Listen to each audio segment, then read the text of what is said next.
we got to get into topic number 2. And this one is, I'm excited to talk about this because I really haven't had an opportunity to kind of give or drop my bars. So what I'm going to do is I'm going to give you my opinion on the back end because I do want to hear what Jamie and Umbra have to say. Now, Umbra, look, again, I think Xbox has started off 2025 in a big way.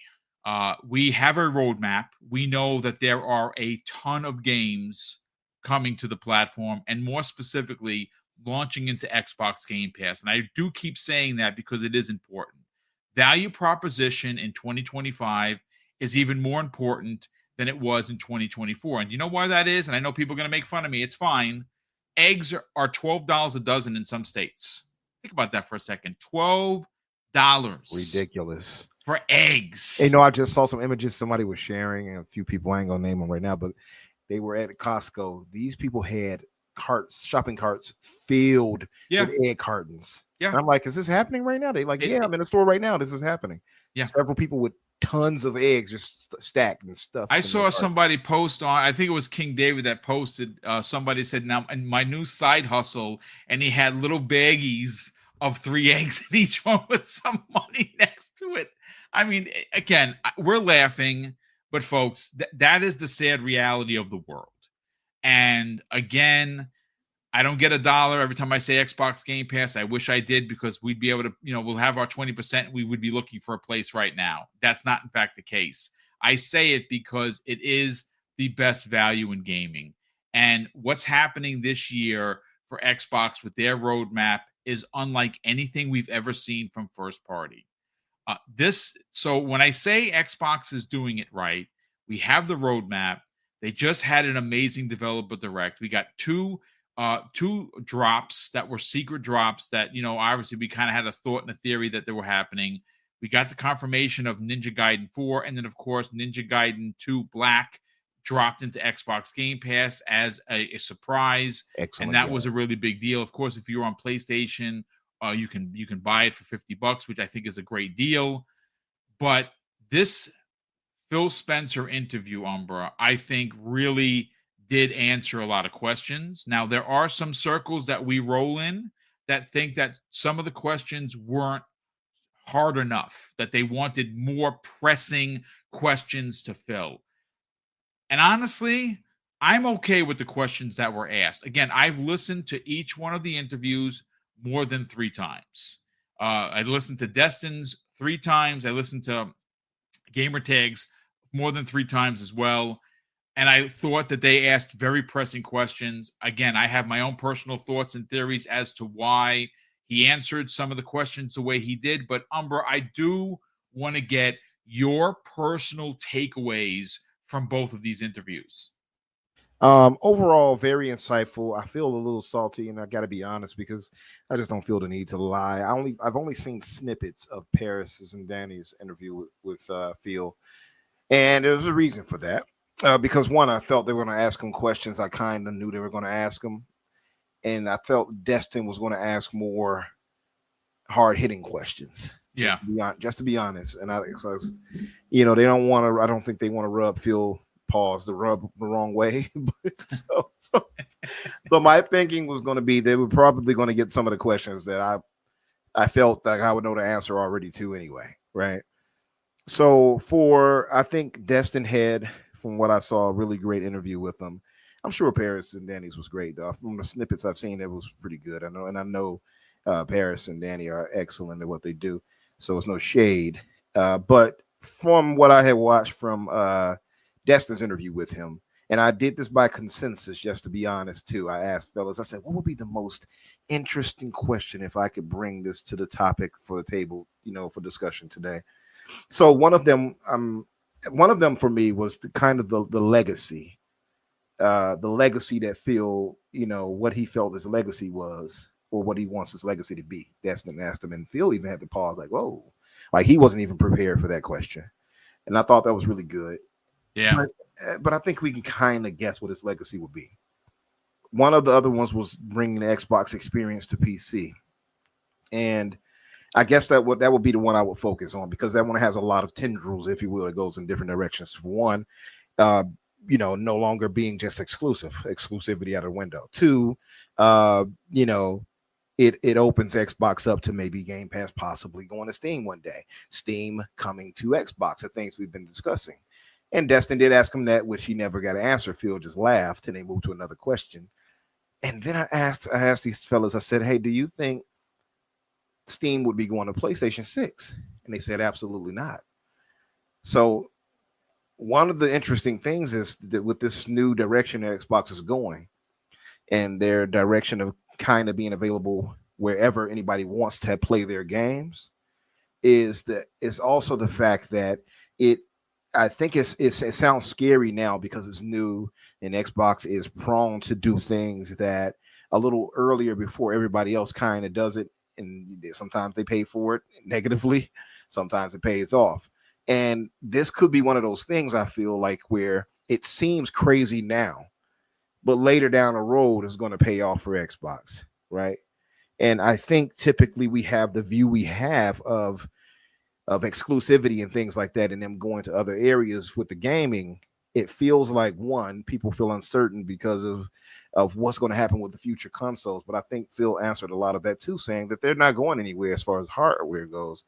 But right now, if you look at what they're talking about, with them going to Steam, with them having games on PlayStation, we're having games on Nintendo, and in keeping forward momentum with past games in your library, I think this shows that Microsoft, or at least Xbox, is switching from a hardware focus to a software focus. And Yes, good that's what I point. got from this with Phil. And I think I think it's an important thing, especially for me. And again, I always make sure to say this because I realize I'm speaking more from a PC player point of view nowadays. So I cannot say this in relation to people who are only on console. And I'm cognizant of that because it comes off really disingenuous if I'm talking for you and you're just on console and you might not have the ability to get a PC or something like that, like I do. Yep. Right. So I'm being cognizant of that and making sure I don't overstep. And because I could rub people the wrong way too. Pause. But by doing that, so I'm only saying this because of what I am doing now and because I have everything. But if I'm moving more toward, by the way, Jesse James is correct. It's kind of breaking news, I suppose. Boom. MLB 25 is not going to Game Pass coming up. Oh wow, Yeah, really? saw it a minute ago. Okay, wow, that's actually quite shocking. Yeah, I'm surprised by that too. I wonder what Sony or the sales might have been good. I wonder what may have led to that. But Black John, yes, I'm trying not to rub people. But yeah, and that's my thing. I feel like me being more on PC the way I am, this right here speaks directly to me because I know that I'll be able to get those games, and as long as they come up with a proper way for me to maintain my past library, Yep. and which I think is going to be the case, that they'll allow it for me to be able to access them through PC. As long as they allow for that, I don't have any complaints. But again, I'm speaking only from my point of view of moving on to also being on PC side of things as well. For those who are specifically on console, they have to change their way of looking at it, because the traditional mindset, it's pervasive. It keeps thinking like, oh well, if they're not selling well here, what's going to happen to Xbox, and I'm going to lose this, I'm going to lose that on my library. What happened? That's the problem with it. And I think it sounds scary at first, but I think it's going to pay off in the long run. And again, from what I've gathered from one interview here, is that they're not exiting the hardware stage. They're still going to deliver that. They also going to try to figure out how best to deliver that, something to differentiate them from Sony. And if part of that is also having a handheld device for one of the devices and having Steam availability, hey, major W. I stick by that. I stand by that. So that was my big takeaway. Is this is bringing the Xbox experience to PC was my, I guess, biggest takeaway. I mean, it's a great points all around. I think that bringing up the point where it does feel like they are going all in on software, and I think it's safe to say that based on the amount of not only first party software that's launching in the roadmap for 2025 and beyond, the software that's launching on both PlayStation and Nintendo Switch too. And he was very, very clear that That is not stopping. And that's where my point comes in. As a matter of fact, I'm going to segue into that. Jamie, I'm going to bring you in on the back end because I do want to get this point across. There were a lot of things to like about Phil's answers. Now, some people thought that they weren't pressing enough. They weren't as stout as you would like, and some of his answers were very corporate-esque. But that's what he does. He is the CEO of Microsoft Gaming. He's got to answer these questions as pointed as he can, but within limitations. Now, I don't make excuses. You ask me a question, and I'm going to give you an answer. What I took away, and one of the things you got to remember, folks, from my point of view, I consider myself old. Not physically, because I posted a picture of myself today, which is hard to do on social media, right? And I am way better in shape now than I was a year ago. And that's because I put a lot of work into it. I really have. But the point I'm trying to make is when you put yourself out there for these interviews, you're going to be asked questions that sometimes are difficult to answer. And I thought Phil did answer them very well. And I think that one thing is, like I said, I consider myself to be an OG. And I really, in my mind, have a hard time getting around games going everywhere. Because that's not the way, and I don't want to say we were trained. That's just the way the business worked. Back in the days, we bought a new console, and there were certain games that were on that console that were exclusive, that for you as a fan of that brand, you bought that system for those games. Now, third party obviously is always going to be third party, and that's one of the things that were a lot of Xbox OG fans were concerned with. And as a matter of fact, it was a question that came the way of the community. Destin specifically asked about the Xbox identity, and was that going to go away? Was Xbox going to lose its identity? And Phil talked about defining what Xbox is through its hardware. And I think what he was referring to was the hardware that we've been talking about for the last year, and that's this mythical hybrid box.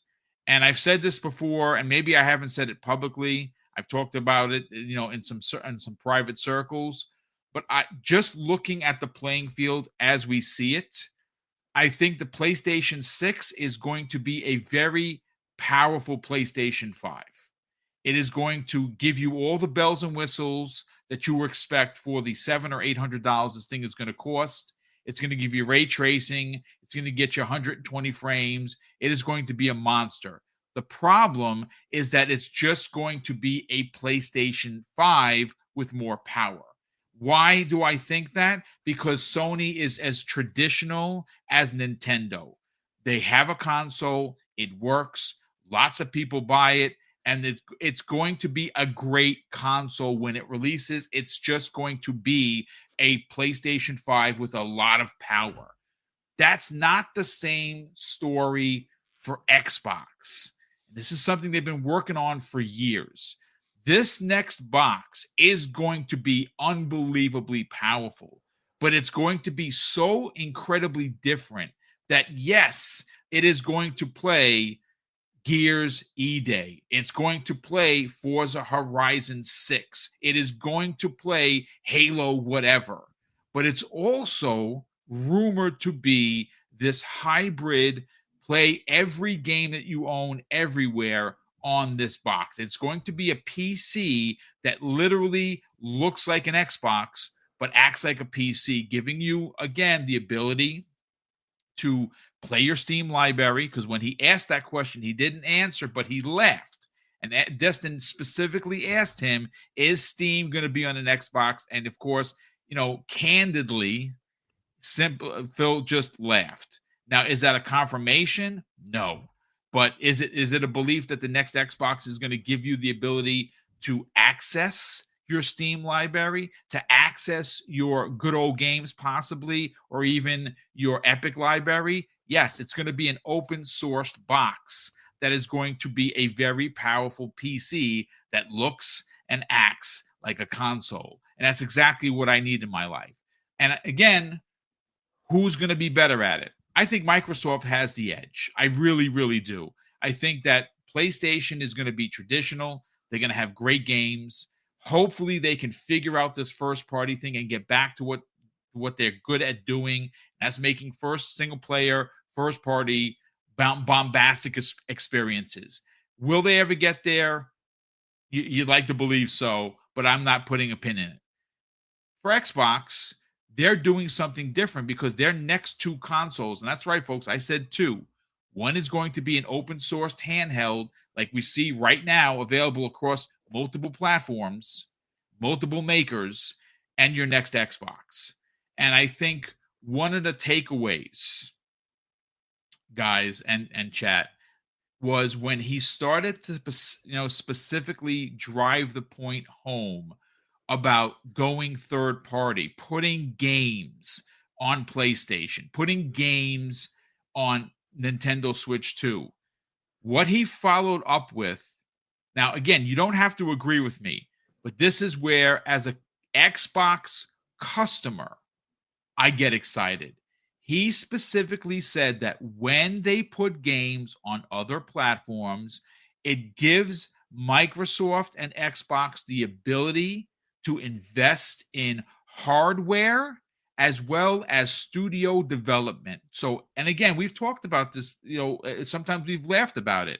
Every time a PlayStation gamer buys Indiana Jones, it's going to be money that's going to go right back into Microsoft so that they can make the next Indiana Jones. We've joked about it, but that is a reality. And it's a reality because Phil Spencer literally said so when he was interviewed. And I think for me, gentlemen, that was the biggest takeaway. It was hey, we are putting games on other platforms. That is going to continue. It's going to even be pushed further with the Nintendo Switch 2. More games are going to go over there, and they're going to have a ton at launch. There's just no doubt about it. But I think the driving force for anyone that has concerns over third party and the ideology behind it, you're going to get investment into first party. More games are going to be made. More studios could possibly be purchased, or teams could be built. Instead of Obsidian having 4 teams, maybe they have 6 teams. Again, this is the investment that he referred to. And more so, and I think that this really is the pin in it, so to speak, is the fact that Xbox Game Pass already gets $1 billion. That's right, folks, with a B of investment from Microsoft yearly to put games into that service that we all know and love. And that will continue to happen. Development in hardware and how it continues to grow is also going to get a boost by putting games onto other platforms. And on the last half of the show, we're going to talk about a new theory from the head of Moon Studios that suggests that PlayStation will in fact be following the same strategy as Xbox. And when that happens, folks, my receipt book is going to come out. That's all I'm going to say. But Jamie, you've heard my thoughts, my theories. I want to hear yours. What are your thoughts on the 2 interviews by Phil Spencer? I mean, they were good interviews. I will say this, though. I think Phil Spencer, and I'm just getting the vibe from this, I think Phil Spencer's getting sick of being asked the same question over and over and over. Like, the multi-platform thing, I feel like, has been asked a million times. And while I thought both interviews were great, I feel like every question being about what's about the next Xbox, what about the multi-platform stuff? And it's like, I think there's more to find out about Xbox than that. Even though those are 2 very hot topics at the minute because people are concerned about the multi-platform thing. But he addressed that. And I thought they were well done. I think that, Phil Spencer, I think that, when it comes to the future of Xbox, he should have been asked about people's concerns, and I think that wasn't brought up. Even Paris on Twitter mentioned that.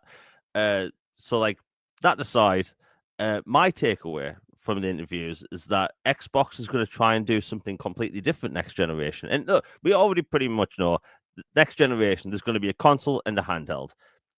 That's pretty much given. Phil Spencer is pretty much like smiled every single time portable gaming's been brought up.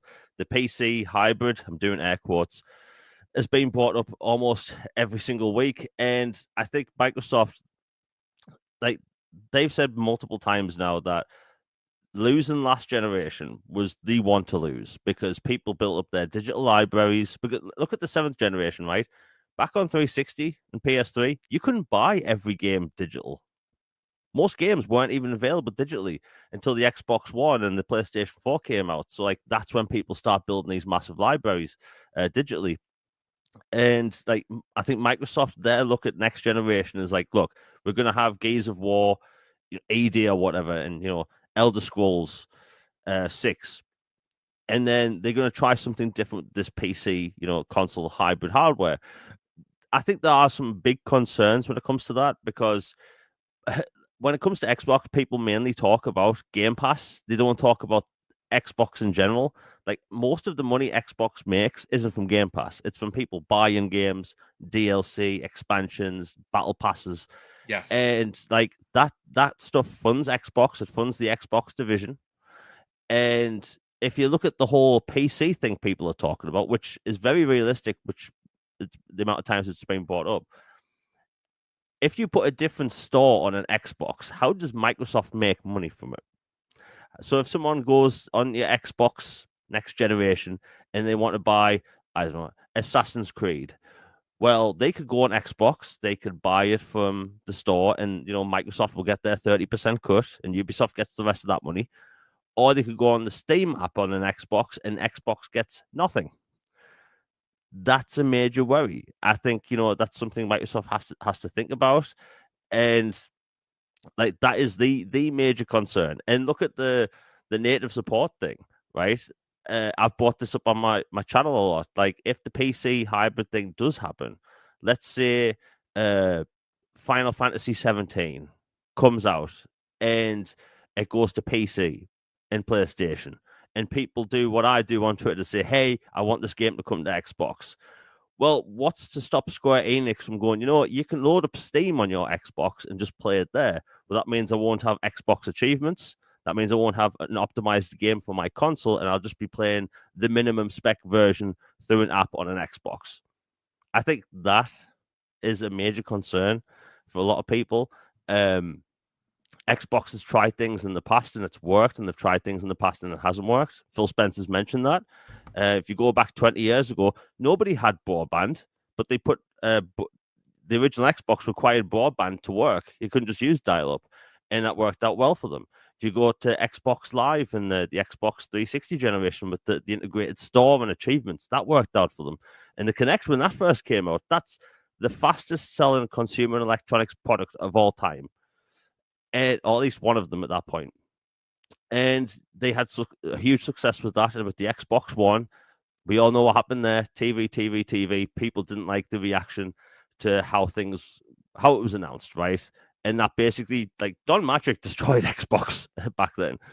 He really did. Yeah, like irrevocably, like did a really bad job. But like, Xbox has done things that have worked and haven't worked. And I think Microsoft, they're looking at what can they do next generation that's going to be, their ace in the hole. What's going to be the thing that gets people's attention? Because look, in an ideal world, every game would be on everything, right? You could play Super Smash Brothers on a PlayStation. You could play Zelda on your Xbox. You could play Halo on a Switch. You could play Uncharted on a Nintendo Switch, right? Whatever. We don't live in the ideal world. We just don't. I can't leave my front door open at night. My house isn't made of chocolate. Alcohol isn't free, right? I'm not fortunate like that. So, like, I look at this and think, like, Microsoft's multi-platform stuff, it can work if done right. Phil Spencer has said not everything's going over. And I think, look, at the end of the day, you need an incentive to buy into a platform. And if you want Xbox to succeed in the future, and look, I'm an Xbox guy. My whole channel's about Xbox, right? I don't think Xbox is going away, by the way. I'm just trying to make a point. I think, like, my takeaway from this interview is that they want to try and push Xbox in a different direction from what PlayStation is going to do. Because, look, PlayStation, they're going to do the traditional route, right? We all know that PlayStation 6 is going to be a new PlayStation. It's going to be more powerful, and that's what it's going to be. The Switch 2 is going to be a more powerful Switch, which is all that needs to be, right? I think Microsoft, they want to try something risky, maybe something different, and it might work, it might not work. Fortunately enough, in like the modern days, we have things called like, modern focus groups. We have AI and all this stuff. So like, I'm sure Microsoft knows in the back end the numbers. But like, my takeaway from this interview is that they seem really confident about the hardware they have making. Like, because they've got the games down, right? Xbox's biggest problem for the longest time were games and the amount of games they can get out in high quality. You can play Indiana Jones and some of their recent releases, and you can say, yeah, their games are high quality now. And look at the games coming out this year; look fantastic. Like, it's next generation and hardware, which is the talk in the multi-platform stuff. Well, the multi-platform stuff we can just move away because we already know it now. It's the hardware. Like, Xbox next generation is coming in 2026, and this PC and handheld stuff is coming into the topic all the time. Like, look at the handheld thing. The handheld market right now is absolutely insane, right? The Steam Deck basically proved that you can have a popular handheld that isn't a Nintendo device. So you have the ROG and all these other PC handhelds, to the point where Microsoft, they constantly talk about portable game and this, portable game and that. They have a UI in the works for an Xbox handheld. Like, so like, the writing's on the wall. And even Phil Spencer said in that interview, they have Xbox Series S games, right? So if you're going to make an Xbox handheld that doesn't need a 4K screen, you just need the Xbox S versions, which they already have out there. So like, they have this whole catalog of games ready to go the second they release a handheld. That's bloody huge, by the way, because the handheld market right now, it's ridiculous. Like, if you go back like 5-6 years ago, when it was just the Switch, like where I live, I'd see the occasional person with a Switch. But ever since the PC handhelds taken off and these streaming devices, I see people walking around, and like people on the bus, people on trains using these handheld PCs all the time. Yep. So like, it goes to show that there's a market out there that wants to play these games portably, maybe just on the way to work, but they want to, splash some cash and have a decent way to play them rather than play games on a phone. Like, that's where a big market is right now. So like, I think next generation, yeah, we'll have our home console. Maybe he'll have Steam app or whatever on it. But I think the handheld is going to be the bigger topic next generation, because portable talk, like almost every device at CES this year was a portable. So, and like, even at NVIDIA on stage, when they were talking about the new graphics cards, they were talking about how they were able to squeeze the new 5090 or whatever it is into a thin laptop, and talking about how like that could go in future like PC handhelds. So like, my takeaway from the interview is that they're confident about hardware, and they've already got games down. So to me, yeah, it was good.